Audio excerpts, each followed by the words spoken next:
Hi, welcome to యోగ సూత్ర.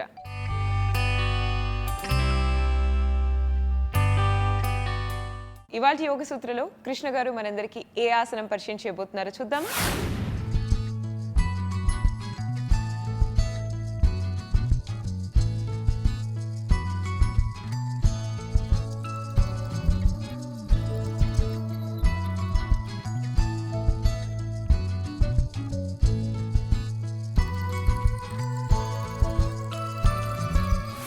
నమస్తే. ఈరోజు యోగా సూత్రాలు చేసే ఆసనం పేరు ఉత్థిత త్రివిక్రమాసనం. ఉత్థిత త్రివిక్రమాసనం ఈరోజు మనము ఈ బ్లాక్ సహాయంతో చేయబోతున్నాము. ఈ యొక్క ఆసనము కొద్దిగా కష్టమైన ఆసనము. పాదంగుష్ట ఆసనము మనము బాగా చేస్తూ రెండు చేతులతో ఒక కాలునే పట్టుకొని నిలబడాలి. అందుకే దీన్ని మనము ఉత్థిత అని కూడా శబ్దం ఇక్కడ వాడి దాన్ని క్లియర్ చేస్తున్నాము. ఈ ఆసనం చేయడానికి మన కాళ్ళలో ఫ్లెక్సిబిలిటీ చాలా అవసరము. స్త్రీలు ఈ ఆసనము సులభంగా చేయగలుగుతారు. అయితే పురుషులు ఈ ఆసనానికి కొంచెం కష్టపడాల్సి వస్తుంది. ఇక్కడ ఫ్లెక్సిబిలిటీ ఎక్కువగా పనికొస్తుంది, లేదా మీరు ఫ్లెక్సిబుల్గా ఉంటే ఈ ఆసనం ఈజీగా చేయగలుగుతారని అర్థము. లేదా ఫ్లెక్సిబిలిటీ లేని వాళ్లకు ఈ ఆసనం చేయడం వలన ఫ్లెక్సిబిలిటీ ఎక్కువగా అవుతుంది. ముఖ్యంగా ఫ్లెక్సిబిలిటీ ఎక్కడ అవుతుంది లేదా ఎక్కడ అవసరము, కాళ్ళల్లో ఇంకా హ్యామ్స్ట్రింగ్ కడడంలో మనకు ఈ యొక్క ఫ్లెక్సిబిలిటీ పెరుగుతుంది. ఈ ఆసనం చేసే ముందు ఎలాంటి ప్రిపరేషన్ చేయాలి, ఈ ఆసనానికి చాలా బాగా ప్రిపరేషన్ అవసరము. ఈ యొక్క ఆసనము మనకు ఏ విధంగా బెనిఫిట్స్ని తెస్తుంది అనేది తెలుసుకునే ముందుగా ప్రిపరేషన్ చేసి ఆసనం చేసి దాని తర్వాత బెనిఫిట్స్ గురించి మాట్లాడుకుందాము. ఇలా బ్లాక్ని ఒక దగ్గర పెట్టేసి దానిపై కూర్చుందాము. కూర్చొని ఇక్కడ కాళ్ళని స్ట్రైట్గా చేయండి. ఇక్కడ కాళ్ళని స్ట్రైట్గా చేసి కాళ్ళ వేళ్ళని మన వైపు లాగుతూ బ్యాక్ని నిటారుగా చేసి పెట్టాలి.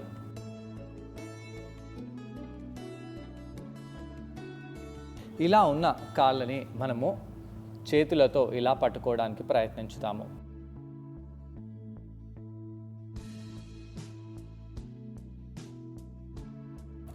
అలా పట్టుకుంటూ కాళ్ళ బాల్స్ ఆఫ్ ద ఫీట్ని పట్టుకోండి. ఒకవేళ మీరు ఈ విధంగా కాళ్ళని పట్టుకోలేకపోతే ఏదైనా బెల్ట్ సహాయంతో పాదాలని పట్టుకోవచ్చు.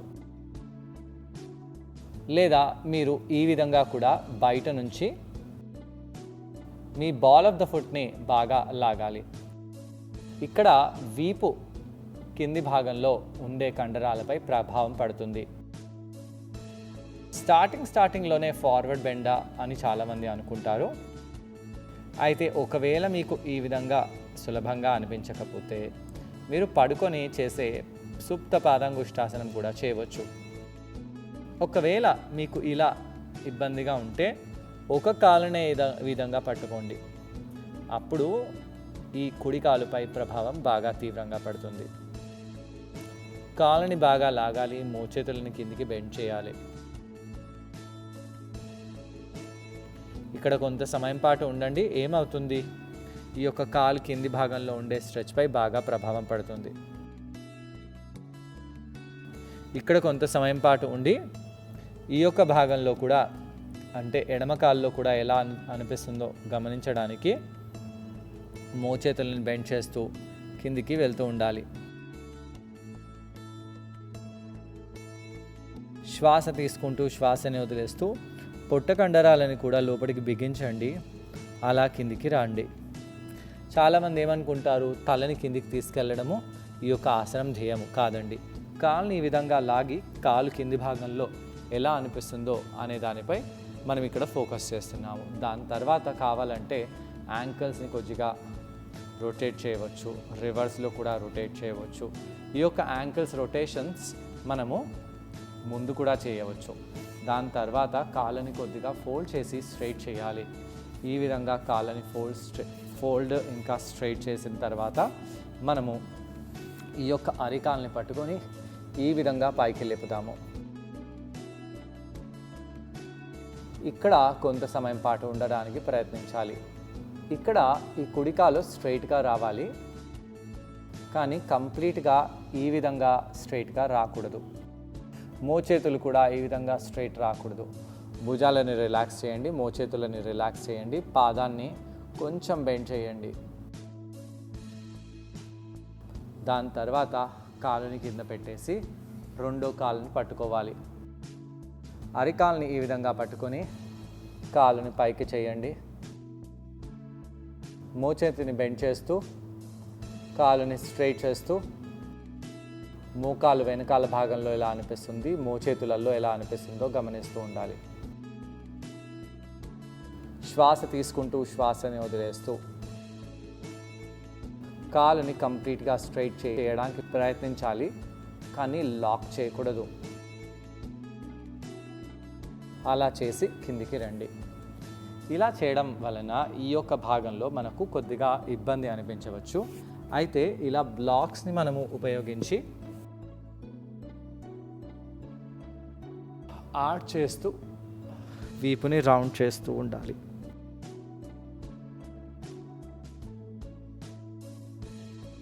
ఒకవేళ వీపులో ఫ్లెక్సిబిలిటీ తక్కువగా ఉంటే హ్యామ్స్ట్రింగ్లో ఫ్లెక్సిబిలిటీ కూడా తక్కువగా ఉంటుంది. హ్యామ్స్ట్రింగ్లో ఫ్లెక్సిబిలిటీ తక్కువగా ఉంటే వీపులో కూడా ఫ్లెక్సిబిలిటీ తక్కువగానే ఉంటుంది. ఎందుకు? ఇవన్నీ ఒకటే కండరము, అంటే ఇవన్నీ ఈ యొక్క కండరాలన్నీ కలిసి ఉన్నాయి. ఇక్కడ ఈ యొక్క నడుము ఎముకకి దగ్గర ఈ కాళ్ళల్లో ఉండే కండరాలు, నడుములో ఉండే కండరాలు రెండు జాయిన్ అయి ఉన్నాయి. కాబట్టి ఈ యొక్క భాగం, గుహ భాగము, తొడ భాగము, నడుము భాగంలో ఫ్లెక్సిబిలిటీ తక్కువగా ఉంటే ఆ కండరాల మూమెంట్ కూడా తక్కువగా ఉంటుందన్నమాట. ఈ విధంగా కొంత సమయం పాటు చేసి కావాలంటే ఫ్లెక్సిబిలిటీని పెంచడానికి ఇలా కాళ్ళని వెనకాల చేయడము, ముందుకు చేయడము, వెనకాలకి చేయడము, ముందుకు చేయడం కూడా చేయవచ్చు. దీంతో లోవర్ బ్యాక్లో ఫ్లెక్సిబిలిటీ ఎక్కువగా అవుతుంది. శ్వాస తీసుకొని వదిలేస్తూ ఇలా లోవర్ బ్యాక్లో ఫ్లెక్సిబిలిటీని పెంచుకొని దాని తర్వాత నెమ్మదిగా ఇలా బ్లాక్స్ని కింద పెట్టేసి ఫార్వర్డ్గా బెండ్ అయిపోండి. ఇలా ఫార్వర్డ్గా బెండ్ అయినప్పుడు మోకాలని ఫోల్డ్ చేయాలి. ఈరోజు చేసే ఈ ఆసనం వర్షన్లో మనము మోకాలని కొద్దిగా ఫోల్డ్ చేసి చేస్తున్నాము. ఎందుకు? ఎవరికైతే ఫ్లెక్సిబిలిటీ తక్కువగా ఉంటుందో వాళ్ళు మోకాలని కంప్లీట్గా స్ట్రెయిట్ చేయడం వలన వాళ్ళ కండరాలు తెగిపోవచ్చు, అక్కడ గాయాలు అవ్వచ్చు. అలా గాయాలు కాకుండా ఏ విధంగా మనము ఆసనం చేయాలనే దానిపై ఫోకస్ చేస్తూ మోకాళ్ళ జాయింట్ దగ్గర కొంచెం ఫోల్డ్ చేసి ఈ ఆసనము చేయడానికి ప్రయత్నిస్తాము. ఇలా ఉండి నెమ్మదిగా పైకి వచ్చేయండి. ఈ విధంగా బ్లాక్స్ పై నిలబడాలి. ఇలా బ్లాక్స్ పై నిలబడడంతో కాళ్ళ వెనకాల ఉండే కండరాలపై బాగా ప్రభావం పడుతుంది. నెమ్మదిగా ఇలా కుడి కాలుని పైకి లేపుదాము. అరికాలుని ఇలా పట్టుకోండి.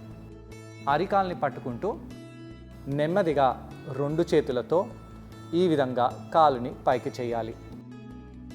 మోచేతులని కొద్దిగా బెండ్ చేస్తూ కుడి కాలుని స్ట్రైట్గా చేయడానికి ప్రయత్నించాలి. అయితే ఇక్కడ నా కుడి కాలు ఇలా బెండ్ అయి ఉంది. ఫ్లెక్సిబిలిటీ తక్కువగా ఉన్న వాళ్ళకు ఇలా మోకాలు బెండ్ అయ్యే ఉంటుంది. అయితే మీరు నెమ్మదిగా ఆ మోకాల్ని పట్టుకొని మోకాల్ని అలానే బెండ్ చేసి పెట్టండి. కంప్లీట్గా స్ట్రైట్గా చేయడానికి మీరు ప్రయత్నిస్తే ఈ యొక్క భాగంలో పెయిన్ బాగా అవుతుంది. అలానే ఈ యొక్క మోకాల్ని కూడా బెండ్ చేయాల్సి వస్తుంది. అయితే ఈ యొక్క మోకాల్ని బెండ్ చేసి ఈ విధంగా కాల్ని స్ట్రైట్ చేయగలుగుతాము, కానీ ఇది మన ధ్యేయం కాదు. అయితే ఛాతిని పైకి చేస్తూ మోకాలు ఎంతవరకు మనం స్ట్రైట్ చేయగలిగితే అంత చేసి అంత సమయం పాటు అక్కడ ఉండడానికి ప్రయత్నించాలి. ఒకవేళ మీకు ఈ విధంగా కూడా కష్టంగా అనిపిస్తే గోడనో లేదా దేన్నైనా సపోర్ట్ని తీసుకొని ఈ ఆసనాన్ని చేయవచ్చు. ఆ విధంగా ఎలా చేయాలో అనేది నేను వేరే ఎపిసోడ్లో మీకు చూపిస్తాను. ఈ విధంగా మనము మొదటి వైపు చేసిన తర్వాత రెండో వైపు కూడా అదే విధంగా ఆసనంలో వెళ్ళవచ్చు. నెమ్మదిగా ఇలా ఎడమకాలుని పట్టుకోండి. ఎడమకాలు అరికాలు భాగాన్ని ఇంటర్లాక్ చేయాలి. అలా ఇంటర్లాక్ చేసి ఇలా కాలుని సూటిగా చేయడానికి ప్రయత్నించండి. ఇక్కడ కుడి కాలుని స్ట్రైట్గా చేయడానికి చేస్తూ ఎడమ కాలుని బెండ్ చేసే పెట్టండి.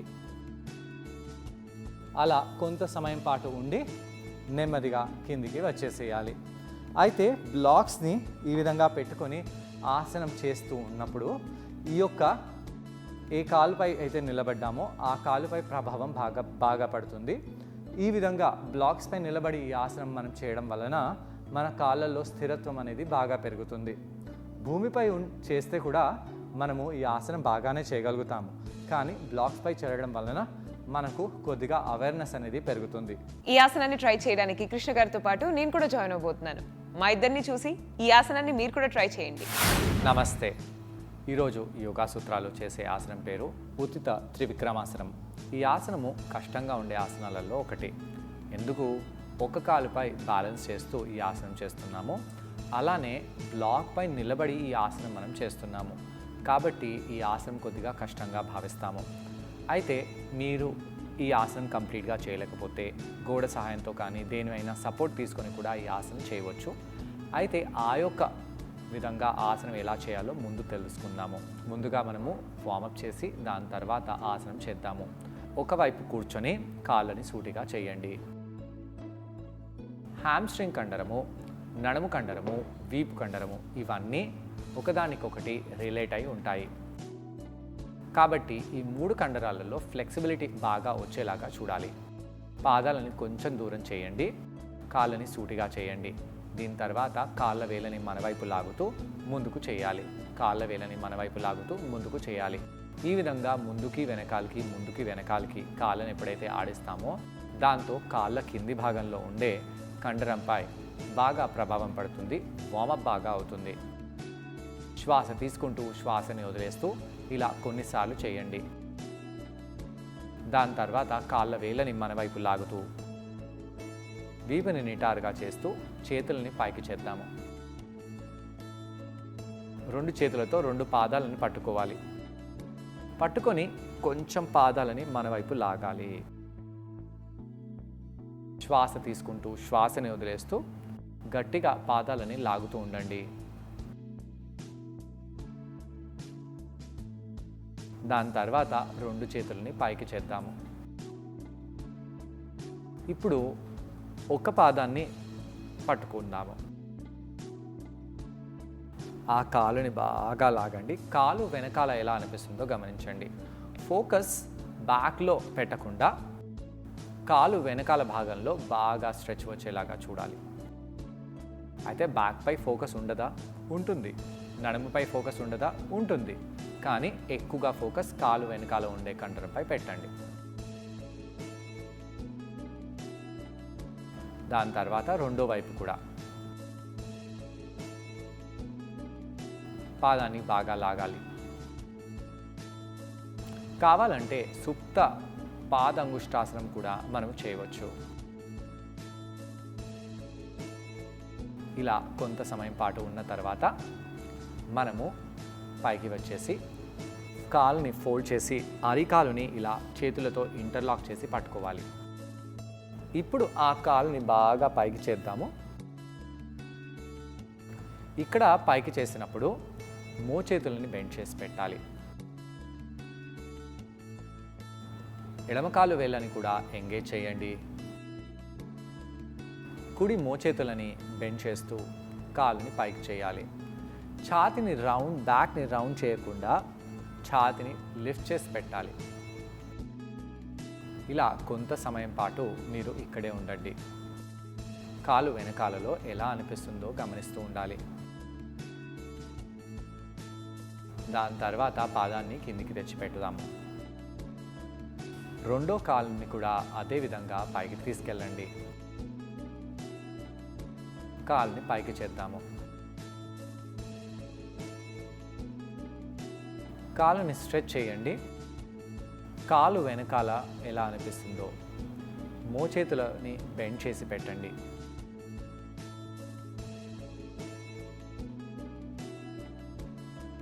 దాని తర్వాత నెమ్మదిగా కాలుని రిలాక్స్ చేయండి.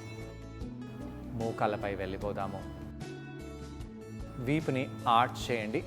బ్యాక్ని రౌండ్ చేద్దాము. వీపుని ఆర్చ్ చేయండి. బ్యాక్ని రౌండ్ చేద్దాము. ఇలా కొన్నిసార్లు మనము వీపుని ఆర్చ్ చేస్తూ బ్యాక్ని రౌండ్ చేస్తూ ఉండాలి. దాని తర్వాత కుడికాల్ని బాగా వెనకాలకి చేసి పొట్ట వైపు తీసుకొని రావాలి. ఇలా చేయడం వలన కూడా మన పృష్ఠ భాగము, తొడ భాగము పై కూడా, తొడలో కూడా ఫ్లెక్సిబిలిటీ అనేది పెరుగుతుంది. ఈ యొక్క ఆసనంలో కాలు యొక్క హ్యామ్స్ట్రింగ్ కండరమే కాకుండా పృష్ఠ భాగము ఇంకా నడుములో ఉండే కండరాలు కూడా బాగా ఫ్లెక్సిబుల్గా ఉండే అవసరం ఉంది.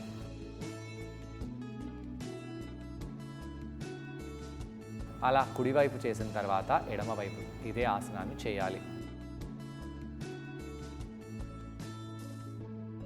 ముందు చూస్తూ తలని పైకి చేయండి, కిందికి చూస్తూ మోకాల్ని ముక్కు వైపు తీసుకొని రావాలి.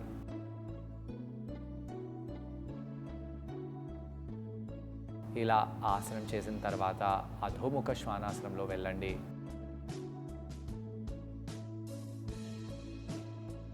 అక్కడి నుంచి నెమ్మదిగా మనము పైకి వచ్చేయాలి. నడుముని పట్టుకొని మడమలని పైకి కిందికి చేద్దాము.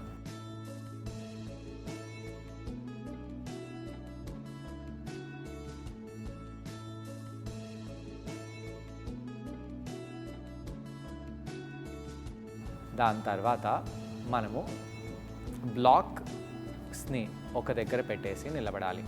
ఇప్పుడు ఒక పాదాన్ని బ్లాక్ పై పెట్టాలి. బ్లాక్ పై నిలబడండి. ఎలా అనిపిస్తుందో గమనించండి.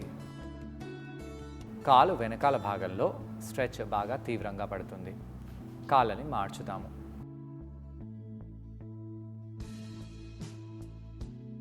శ్వాస తీసుకుంటూ శ్వాసని వదిలేస్తూ ఇలా ఎడమ పాదాన్ని బ్లాక్ పై పెట్టేసి కుడి పాదాన్ని పొట్ట వైపు తీసుకొని రావాలి. రెండు చేతులని ఇంటర్లాక్ చేసి అరికాల్ని పట్టుకోండి. ఇక్కడ అరికాల్ని పట్టుకుంటూ వీపుని కొంచెం స్ట్రైట్ చేయాలి. మోకాళ్ళు కొంచెం బెండ్ అయినా పర్వాలేదు. ముఖ్యంగా ఎడమ మోకాలు బ్యాలెన్స్ వచ్చేలాగా ఉంటూ నెమ్మదిగా కొంచెం కుడి కాల్ని స్ట్రైట్ చేయాలి. ముందుకు స్ట్రైట్ చేయొద్దు, చూడండి, పై వైపు తీసుకెళ్ళాలి. ఎంత మీరు స్ట్రైట్ చేయగలిగితే అంత మంచిది. చేయమన్నానని చెప్పి కంప్లీట్గా మోకాల్ని స్ట్రైట్ చేయకూడదు. కొంచెం బెండ్ అనేది ఉంటుంది. ఆ బెండ్ ఎప్పటి వరకు ఉంటుంది? మన కాళ్ళల్లో కంప్లీట్గా ఫ్లెక్సిబిలిటీ వచ్చే వరకు అలా బెండ్ అయి ఉంటుంది. అలా కొంత సమయం పాటు ఉన్న తర్వాత కాలుని కిందికి తీసుకొస్తూ నెమ్మదిగా పాదాన్ని కింద పెట్టేసేయండి. చాలామంది వ్యక్తులు ఈ ఆసనం చేసేటప్పుడు కాలుని కంప్లీట్గా స్ట్రైట్ చేయాలని ధ్యేయం పెట్టుకొని చేస్తారు. అది మంచిదే, కానీ అలా చేయడం వలన తొడ వెనకాల భాగంలో ఉండే కండరం హ్యామ్స్ట్రింగ్లో గాయాలవ్వచ్చు. నడుము వెన్నుముక దగ్గర ఉండే కండరంలో ఏదైనా పట్టుకోవచ్చు. కాబట్టి ఈరోజు చేసే వర్షన్లో మనము కొంచెం కాళ్ళని బెండ్ చేసి చేస్తున్నాము. అలా కాళ్ళని బెండ్ చేసి చేయడం వలన మనకు ఫ్లెక్సిబిలిటీ రాను రాను పెరుగుతుంది. రెండో వైపు చేద్దాము. కుడి కాళ్ళని బ్లాక్స్ పై పెట్టండి. నెమ్మదిగా మోకాల్ని ఫోల్డ్ చేసి పైకి వచ్చేయండి. అరికాళ్ళని పట్టుకోండి. బ్యాక్ని స్ట్రైట్ చేయండి. నెమ్మదిగా కాలుని ముందుకు చేస్తూ ఉండాలి. అలా చేస్తూ పైకి తీసుకొని రావాలి. ఇక్కడ కుడి కాలుని కూడా బెండ్ చేయవచ్చు, ఎడమ కాలుని కూడా బెండ్ చేయవచ్చు. అయితే ఏ విధంగానైనా మన పాదము మన నడుము కంటే పైకి ఉండేలాగా చూస్తే అతి ఉత్తమం. చూసారు కదండి, ఈ ఆసనం పేరు ఉతిత త్రివిక్రమాసనం. ఈ ఆసనాన్ని మనం బ్లాక్ సహాయంతో చేసాం.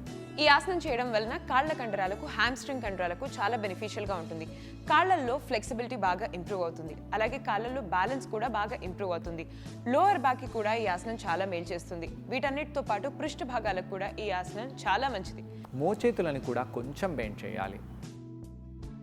అలా కొంత సమయం పాటు ఆసనంలో ఉండి నెమ్మదిగా కాలుని కిందికి తీసుకొస్తూ కాలుని కింద పెట్టేసేయండి. ఇదే త్రివిక్రమాసనము. ఇలా ఆసనం చేసిన తర్వాత నెమ్మదిగా కౌంటర్ ఆసనం చేయాలి. మోకాళ్ళని ఫోల్డ్ చేసి మనము పూర్ణ ఉత్తానాసనంలో బెండ్ అవుదాము. ఫార్వర్డ్గా బెండ్ అవ్వండి. మోకాళ్ళని మాత్రం ఫోల్డ్ చేసి పెట్టండి. నడుములో రిలాక్సేషన్ లభించడానికి ఈ విధంగా ఫార్వర్డ్ బెండ్ని చేస్తున్నాము. ఇలా కౌంటర్ చేయడం వలన కాళ్ళ కండరాలు, హ్యామ్స్ట్రింగ్ కండరాలు, అలాగే లోయర్ బ్యాక్ భాగానికి కూడా మంచి రిలాక్సేషన్ లభిస్తుంది. మరి ఇవాళ యోగ సూత్రలో కృష్ణ గారిని మనం అడగబోయే ప్రశ్న ఏంటంటే, ఈ ఆసనం చేసేటప్పుడు మనమందరం ఎటువంటి జాగ్రత్తలు పాటించాలి? ఈ ప్రశ్నకు సమాధానం కృష్ణ గారిని అడిగి తెలుసుకుందాం. ఈ ఆసనం చేసేటప్పుడు ఎలాంటి జాగ్రత్తలు తీసుకోవాలి? ఈ ఆసనం చేసేటప్పుడు హ్యామ్స్ట్రింగ్ కండరాలలో ఎవరికైతే ఫ్లెక్సిబిలిటీ లేదో అలాంటి వాళ్ళు ఈరోజు చూపించినట్టుగా మోకాల్ని కంపల్సరిగా బెండ్ చేసి పెట్టాలి. ఒకవేళ మీరు మోకాల్ని బెండ్ చేసి పెట్టకపోతే ఈ హ్యామ్స్ట్రింగ్ కండరము లేదా నడుము కండరంలో బాగా తీవ్రంగా స్ట్రెచ్ పడి అక్కడ మీకు బ్యాక్ పెయిన్ లేదా నడుములో ఉన్న ఆ కండరం గాయమవ్వచ్చు. ఈ ఆసనం చేసేటప్పుడు మనం కింద పడుతున్నామా, పడటం లేదా, బ్యాలెన్స్ ఎలా ఉంది అనే దానిపై గమనించాలి. ఎందుకంటే ఈ బ్లాక్స్పై నిలబడి ఈ విధంగా ఆసనం చేయాలంటే కొద్దిగా కష్టంగా భావిస్తాము. వర్టిగో ఉన్నవాళ్ళు ఈ ఆసనం చేయకూడదు. మీకు తల తిరిగి కింద పడిపోయే ఛాన్స్ ఎక్కువగా ఉంటుంది. సో చూసారు కదండి ఇవాల్టి యోగ సూత్రలో ఉచిత త్రివిక్రమాసనం. మరి ఈ ఆసనాన్ని మీరందరూ తప్పకుండా ట్రై చేసి మీ కాళ్ళల్లో ఫ్లెక్సిబిలిటీని అలాగే బ్యాలెన్స్ని కూడా బాగా ఇంప్రూవ్ చేసుకోండి. తిరిగి రేపటి ఎపిసోడ్లో మరో ఆసనంతో మరికొన్ని బెనిఫిట్స్తో మనం మళ్ళీ కలుసుకుందాం. అంతవరకు stay fit and be healthy. Bye.